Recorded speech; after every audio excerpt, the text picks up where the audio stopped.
বিপিএলে টানা দ্বিতীয়বার শিরোপা জিতল ফরচুন বরিশাল। ভক্তদের বাঁধ ভাঙ্গা উল্লাস, ক্রিকেটারদের আনন্দ দেখে কে? নেচে মিরপুরের মাঠ কাঁপালেন ফরচুন বরিশালের ক্রিকেটাররা। তবে দুঃখের ব্যাপার একটাই, নিউজিল্যান্ডের তারকা অলরাউন্ডার জিমি নেশামকে এনে খেলতে নামায়নি বরিশালের টিম ম্যানেজমেন্ট। শিরোপা জিতে মহাখুশি বরিশালের মালিক মিজানুর রহমান।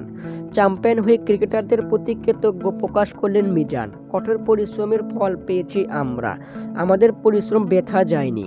আশা করি সামনের বিপিএলে আমরা আবারও ফিরব, শিরোপা জিতব। চট্টগ্রামের স্বপ্ন ভঙ্গ, দীর্ঘ 12 বছর পর ফাইনালে উঠেও শিরোপার হাতছানি করল চট্টগ্রাম। 12 বছরের আক্ষেপ ঘোচাতে পারল না দলটি সবশেষ 2013 সালে ফাইনাল খেলেছিল, সেইবারও ফাইনালে হেরেছিল চট্টগ্রাম। দর্শক, বিপিএল এর ফাইনালে টস হেরে আগে ব্যাট করতে নামে চট্টগ্রাম। শুরুতে দুর্দান্তভাবে খেলে চট্টগ্রাম 20 ওভার শেষে 3 উইকেট হারিয়ে 194 রান সংগ্রহ করে চট্টগ্রাম কিংস। দলটির হয়ে দুর্দান্ত পারফর্ম করে নাফে, ইমন ও ক্লার্ক।